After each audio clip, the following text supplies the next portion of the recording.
नमस्कार. आजच्या भागामध्ये तुमच्या सगळ्यांचं मनपूर्वक स्वागत.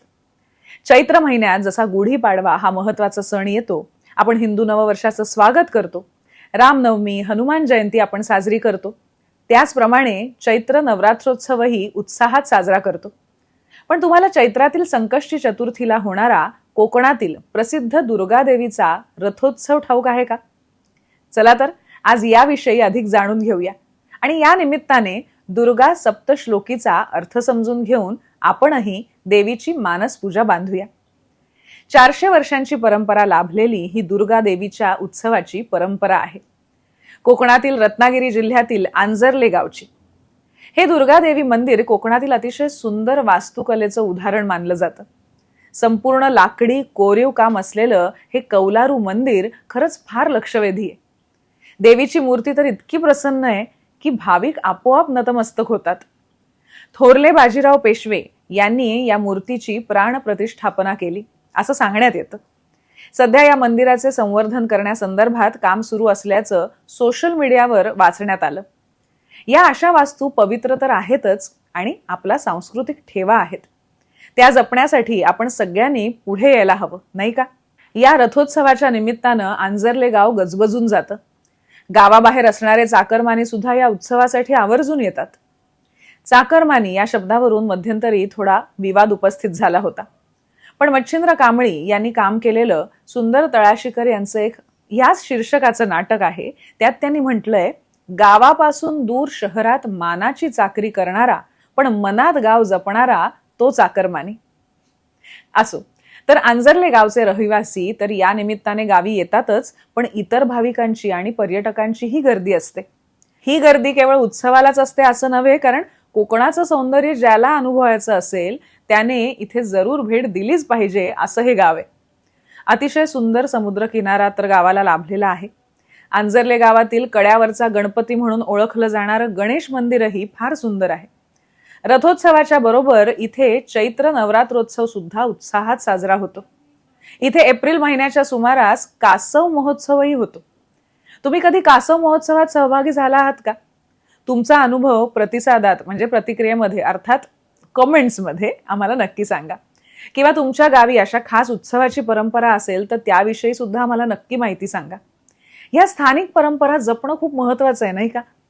आपण जगभर होणाऱ्या फेस्टिवल्सच्या इतक्या चर्चा करतो, पण आपल्या यात्रा, आपले उत्सव, या निमित्ताने होणारी भजनं, कीर्तनं, कोकणात तर अशा उत्सवांच्या निमित्ताने आवर्जून होणारी नाटकं, त्या ठिकाणची खाद्य संस्कृती, लोकांचं एकत्र येणं, याचं महत्त्व आपण कधी कधी विसरतो किंवा गृहीत धरतो. पण हे सगळं आपण घट्ट पकडून ठेवायला हवं, कारण यातच आपली ओळख आहे. आता याच उत्सवाचं उदाहरण घ्या. गेली 400 वर्ष दुर्गा देवी रथारूढ होऊन या दिवशी संपूर्ण गावात फिरते. तिच्या स्वागतासाठी संपूर्ण गाव सजतं. चौकात रांगोळ्या घातल्या जातात, वाद्यांचा गजर सुरू होतो. हे सगळं किती सुंदर वाटतं ना? आज या निमित्ताने आपणही दुर्गा देवीची आराधना करूया. त्यासाठी पाहूया ही दुर्गा सप्तश्लोकी. 60 श्लोकांचं हे म्हटलं तर चिमुकलं, पण अतिशय प्रभावी स्तोत्र आहे. संपूर्ण दुर्गा सप्तशतीचं सार या स्तोत्रात सांगितलं आहे असं मानलं जातं. सुरुवातीला ध्यान मंत्र पाहूया. हा मंदिराच्या भिंतीवरही लिहिलेला आहे. ओम विद्युद्दाम समप्रभाम मृगपतिस्कंधस्थिताम भीषणाम कन्याभिः करवालखेट विलसद हस्ताभिरासेविताम हस्तैश्चक्र गदासी खेट विशिखां शापम गुणम तर्जनीम बिभ्राणामनलात्मिकां शशिधरां दुर्गां त्रिनेत्रां भजे. विद्युद्दाम समप्रभां, घनघोर काळ्या कुट्ट अंधकारात चमकणाऱ्या विद्युल्लतेप्रमाणे जिची अंगकांती आहे अशी, अर्थात अज्ञान अंधकार क्षणार्धात उजळून टाकणारी जी देवी. मृगपती स्कंध स्थिताम, मृगपती म्हणजे सिंहावर विराजमान झालेली, भीषणाम भगवती दुर्गेचं रूप दुष्ट जनांसाठी अत्यंत भीषण आहे, परंतु त्याच वेळीस भक्तासाठी ते कृपाळू मातेप्रमाणे आहे. कन्याभिः करवाल खेट विलसत हस्ताभिः आसे विताम, म्हणजे हातात ढाल व तलवार घेतलेल्या कन्या जिच्या सेवार्थ तत्पर आहेत. हस्तैहि चक्र गदा असी खेट विशिखाहा चापम गुणम तर्जनीम. 8 हातांमध्ये क्रमाने चक्र, गदा, तलवार, ढाल, बाण, धनुष्य, पाश व तर्जनी मुद्रा जगदंबेने धारण केलेले आहेत.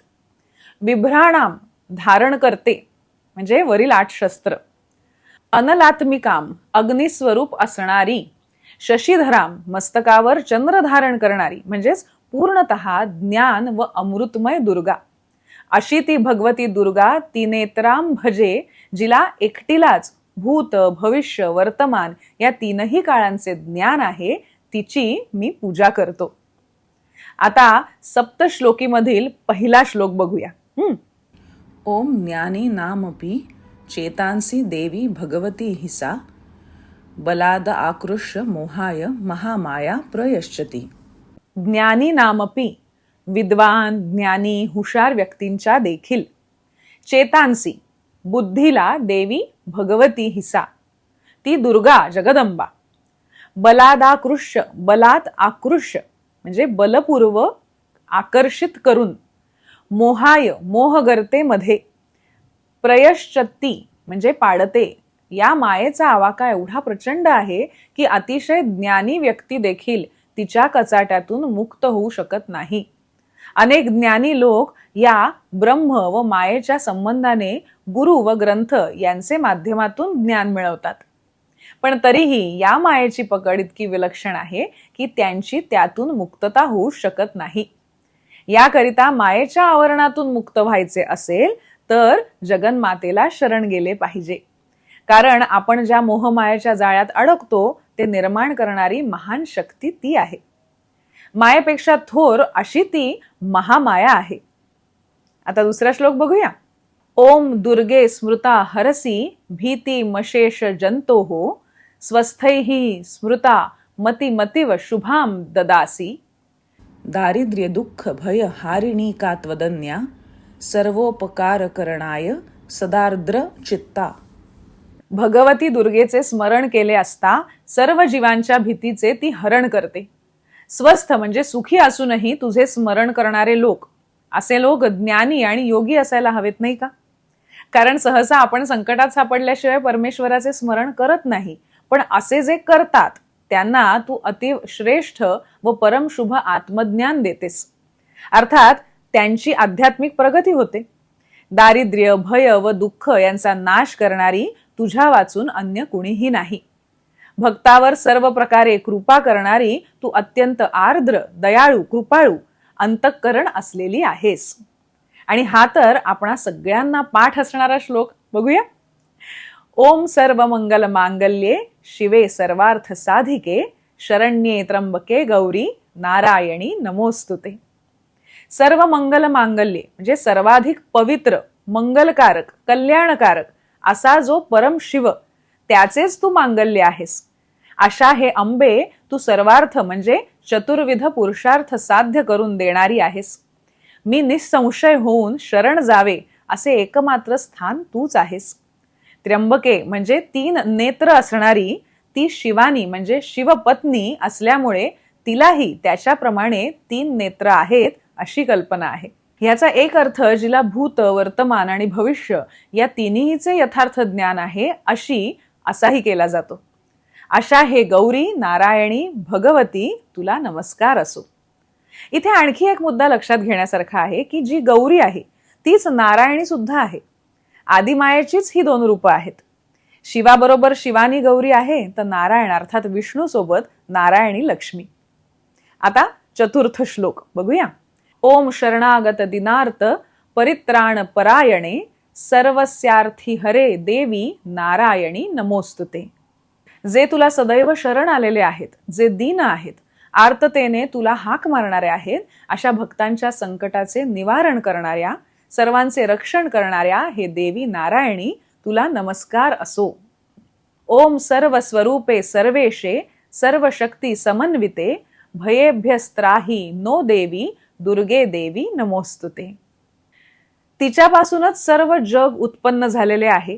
सर्वेशे हीच अखिल विश्वाची स्वामिनी आहे. मायेने जग निर्माण करणारी ती सर्व शक्तींनी युक्त आहे. भयेभ्यः त्राही नो देवी, ती देवी सर्व प्रकारच्या भयांपासून आमचे रक्षण करो. हे दुर्गे, तुला नमस्कार असो. ओम रोगान शेषान पहंसी तुष्टा, रुष्टा तू कामान सकलान भिष्टान, त्वामाश्रितानां विपन्नराणां, त्वामश्रितां ह्याश्रयतां प्रयांती. तू प्रसन्न झाली असता सर्व रोग समूळ नष्ट करतेस. या उलट तुझी कृपा नसेल तर अशा जीवाला संकटे चहूबाजूंनी घेरून टाकतात. तुझ्या आश्रयास आलेल्या भक्ताचे मात्र कोणतेही विघ्न कधीही अहित करू शकत नाहीत. तर जे तुझ्या आश्रयाला येतात ते सर्वार्थाने कृतार्थ होऊन इतरांस आश्रय देण्यास देखील सक्षम होतात. आणि आता 7वा श्लोक. ओम सर्व बाधा प्रशमनम त्रैलोक्यस्याखिलेश्वरी, एवमेव त्वया कार्यम अस्मद्वैरी विनाशनम. हे भगवती, तू त्रिलोक स्वामिनी आहेस. सगळ्या बाधा दूर कर. एक तुझेच स्मरण करण्याची सद्बुद्धी दे, म्हणजे माझा कोणताही शत्रू माझ्या समोर टिकणार नाही. इथे केवळ बाहेरचे शत्रू अपेक्षित नसून आपल्या मनातील जे काम, क्रोध इत्यादी षडरिपू आहेत तेही अपेक्षित आहेत. या श्लोकाचा सोप्या पद्धतीने अर्थ सांगण्याचा हा आम्ही केलेला छोटा प्रयत्न आहे. अर्थात आध्यात्मिक दृष्ट्या याची अधिक उकल करता येईल ह्याचं भान आम्हाला आहे. पण आपण श्लोक म्हणत असताना त्याचा किमान शब्दार्थ तरी आपल्याला ठाऊक असेल तर आपण त्या अर्थाकडे लक्ष देऊन म्हणतो ना. त्याप्रमाणे आपल्या मनात भाव जागृत होतात. म्हणून सुबोध अर्थ सांगण्याचा हा छोटा प्रयत्न. हा प्रयत्न तुम्हाला कसा वाटला हे आम्हाला नक्की कळवा. आणि याच प्रकारे आपण अनेक स्तोत्रांवर भाग केले आहेत ते तुम्ही पाहिलेत का? तर तेही पहा आणि आम्हाला प्रतिक्रियेमध्ये कळवा.